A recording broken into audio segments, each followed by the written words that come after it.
Muitas pessoas acreditam que beleza é algo completamente relativo e que, portanto, não existem padrões de beleza universais. E elas costumam usar a história com o intuito de comprovar isso, porque a história supostamente demonstraria que o que era considerado belo variava completamente de acordo com a sociedade e com o tempo. Mas será que é bem assim mesmo? Até que ponto a história tem esse poder de comprovar algo tão íntimo das pessoas que era o sentimento de beleza ao testemunhar uma forma? Bom, mas a respeito dos padrões de beleza universais, eu já adianto que a gente não precisa olhar para o passado para comprovar a existência deles, porque o presente já é o suficiente para isso. Se a gente olhar para o presente, nós podemos observar que existem sim tendências gerais nos gostos das pessoas. E é muito importante aqui, quando eu falo em beleza, eu estou falando de beleza no sentido dos traços fisionômicos e corporais do ser humano. É beleza humana, não é beleza dos acessórios e apetrechos do corpo humano, como tatuagem, roupa, piercing, etc. E outro parênteses, que fique bem claro, esse vídeo não tem uma segunda intenção de fazer com que as pessoas se enquadrem nos padrões de beleza. Não é absolutamente nada disso. Inclusive, nem eu estou nos padrões. Eu vou falar mais sobre isso em outro vídeo. A questão aqui é que, embora a gente nem precisasse olhar para o passado para verificar a existência de padrões universais, ainda assim tem muita gente que prefere dar mais peso para o conhecimento do passado, muito questionável que se tem a respeito da beleza, do que dar preferência ao conhecimento mais preciso do presente. Então é por isso que eu estou fazendo esse vídeo, para falar sobre até que ponto a história realmente sabe o que as pessoas realmente achavam belo. Bom, então para questionar isso, o primeiro ponto do vídeo vai ser, afinal de contas, de onde vem a informação a respeito do que as pessoas achavam belo?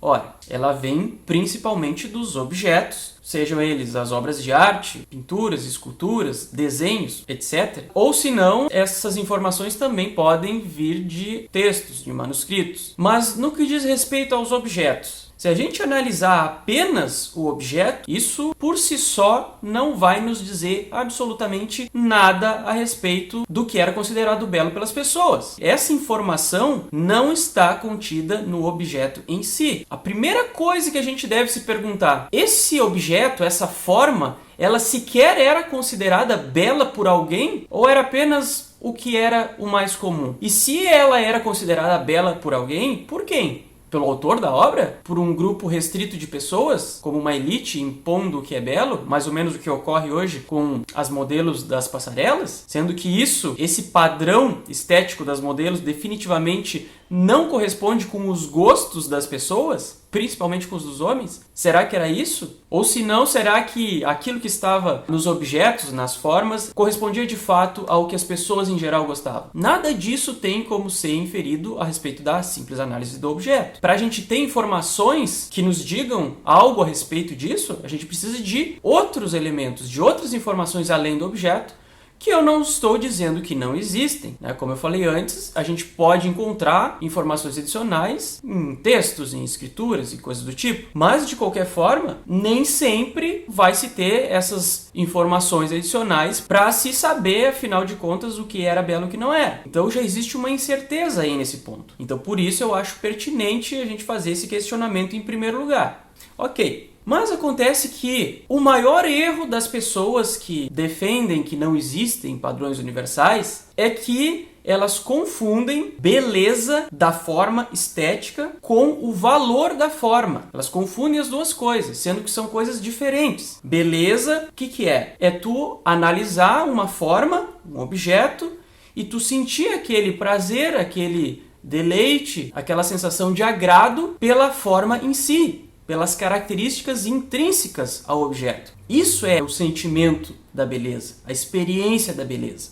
Agora, quando a pessoa observa uma forma, um objeto, e a única coisa que leva ela a gostar dessa forma é o valor e o status que essa forma tem na sociedade, isso definitivamente não é beleza. Isso é um interesse. E as pessoas confundem isso. Então, por exemplo, Existiram sociedades em determinadas épocas que valorizavam corpos mais gordos. Por quê? Como comida era uma coisa escassa, então só tinha comida quem tinha muito dinheiro. Então a gordura era sinal de status, então por isso que era valorizada. Então isso não significa que a pessoa, quando olhava uma pessoa gorda, ela ia pensar, uau, que forma mais linda. O que acontecia é que ela olhava para a pessoa e pensava, uau, que pessoa mais rica. Então são coisas diferentes. As pessoas não podem confundir valor e status de uma forma e a pessoa gostar desse valor e desse status com achar isso belo. E o que a história mais tem poder de comprovar era o valor que certas formas e certos padrões tinham, e não o sentimento íntimo de beleza a respeito das formas intrínsecas. Não existem informações suficientes para acessar algo tão íntimo do ser humano. Então é tudo interpretação.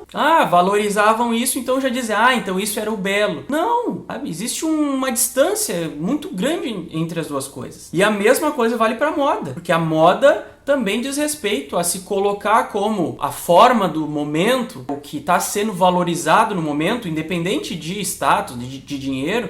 A moda também funciona assim.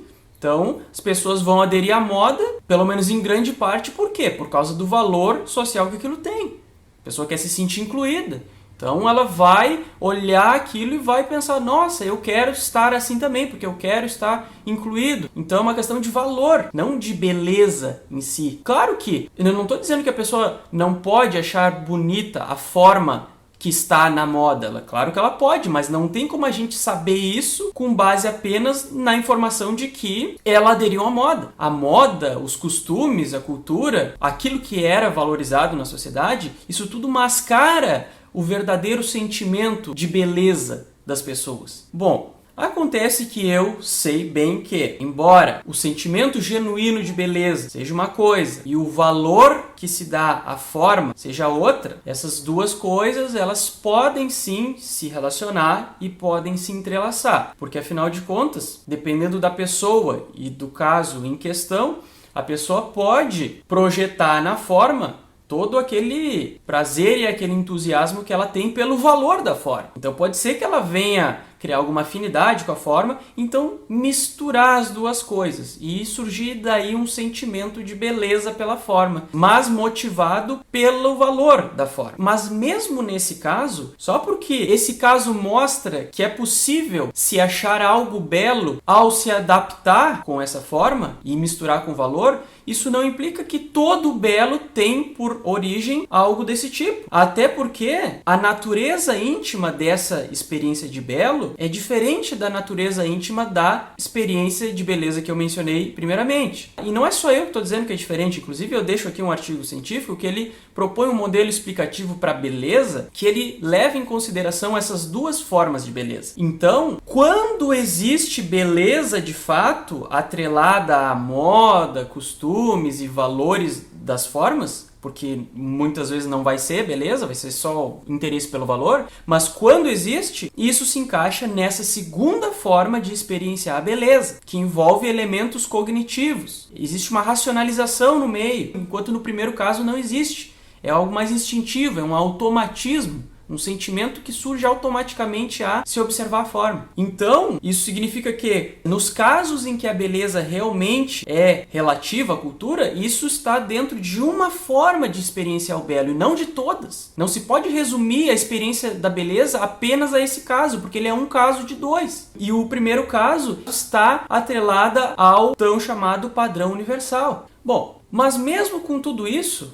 ainda assim, mesmo se a gente admitisse que as pessoas das diferentes culturas achassem as formas realmente belas, independente do valor social, mesmo assim, nada disso prova a inexistência de padrões universais, por um motivo muito óbvio. Os padrões de beleza eram diferentes porque as formas físicas das diferentes culturas eram diferentes. Cada sociedade tinha uma localização geográfica, uma etnia, costumes diferentes, diferentes, cultura diferente, e tudo isso se refletia nas formas. Então é óbvio que o que era considerado belo ia ser avaliado dentro daquilo que se tinha para se observar. Isso não significa que os indivíduos de uma sociedade não poderiam achar o padrão de beleza de outra sociedade, inclusive mais belo do que o da própria sociedade. Então, no final das contas, a única coisa que seria capaz de fornecer um forte argumento contra a ideia de padrões universais, se utilizando a história como base,